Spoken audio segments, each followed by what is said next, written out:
Hey everyone, well, happy Tuesday. We are headed back to Washington, D.C.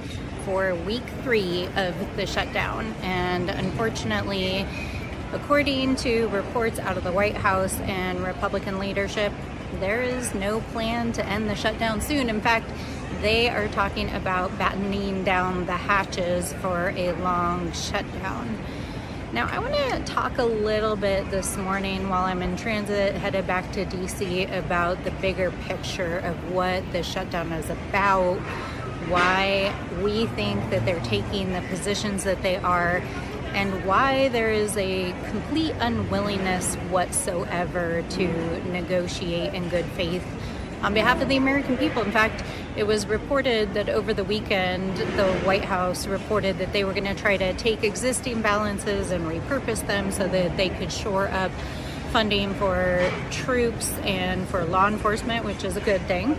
But they're unwilling to do it lawfully using the constitutionally mandated process of appropriations and bringing Congress back into session. In fact, the Republicans are now saying they have no plan to bring the House back at all anytime soon. In fact, House Democrats are headed back to D.C. for week 3 of a lockout, essentially. I mean, Mike Johnson, the Speaker, has zero plans to bring his members back anytime soon and is openly bragging about it.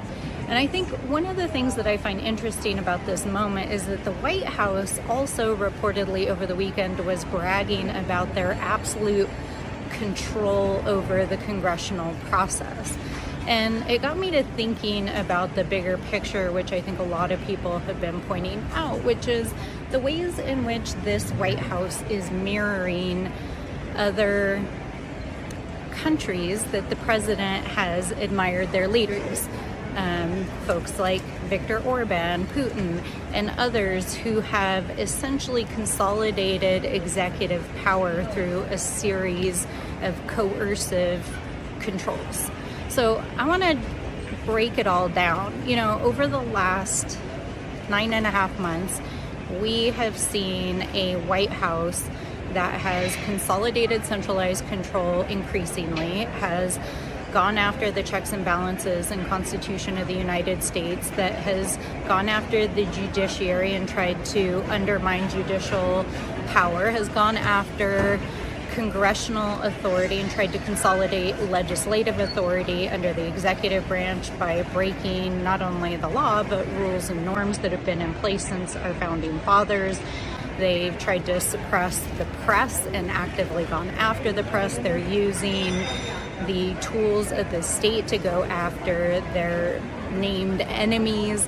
They're trying to quash dissent in the streets. In fact, over the last several days, we've seen statements coming out of Republican leadership about protests and efforts to exercise free speech, that they are planning to crack down on it. And, we saw the president sign an executive order about this a few days ago and actually brag and use the words that he was shutting down free speech.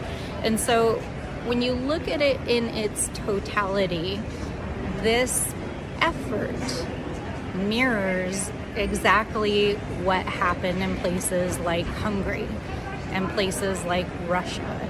And this is not by accident. In fact, if you've been following the rightward lean of the Republican Party over the last several years, you would actually see that Republicans have been actually holding conferences in Hungary with Orban and his associates to learn from them. In fact, this is not out of the blue. And in fact, if you look at Project 2025, which is the policy framework and the mechanism that the organizations that are supporting the presidency use to recruit loyalists to put into place this agenda, what stands behind all of that is essentially a handful of extraordinarily wealthy billionaires who have associations with these very far right-wing organizations like the Birch Society, and that have also been funding efforts, of course, to pack the court with these ultra-conservative justices. And so this is not just a bunch of one-offs that are happening in isolation.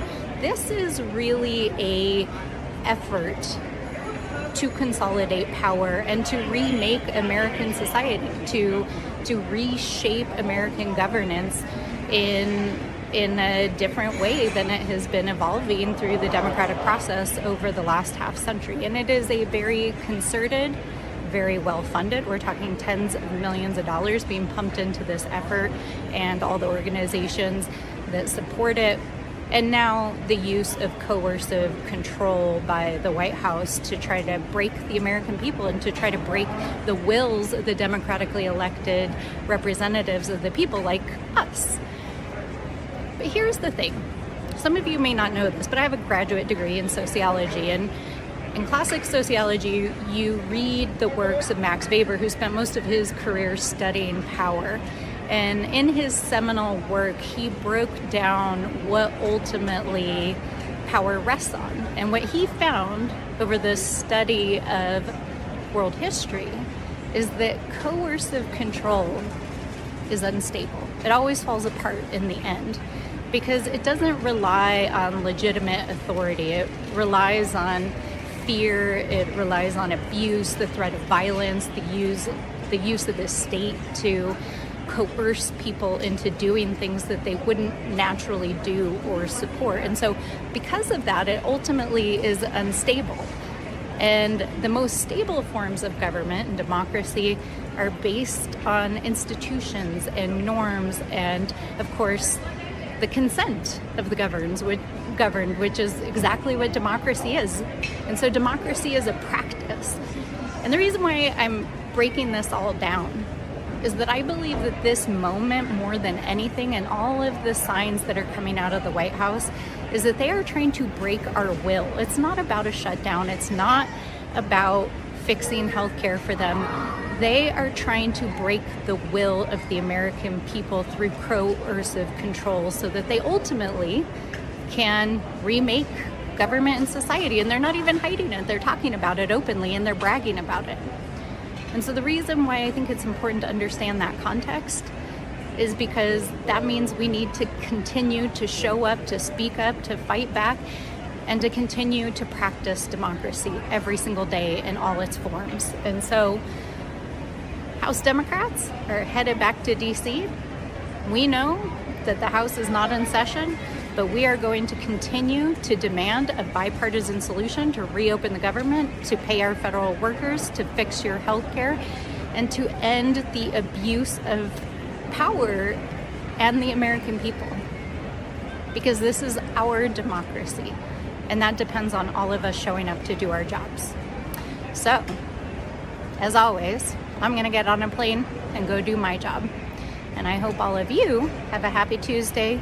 I know it's a rough week, but I'm sending you all a lot of love and all of the good fall things that give you joy. And I will see you all on the other side. See you all.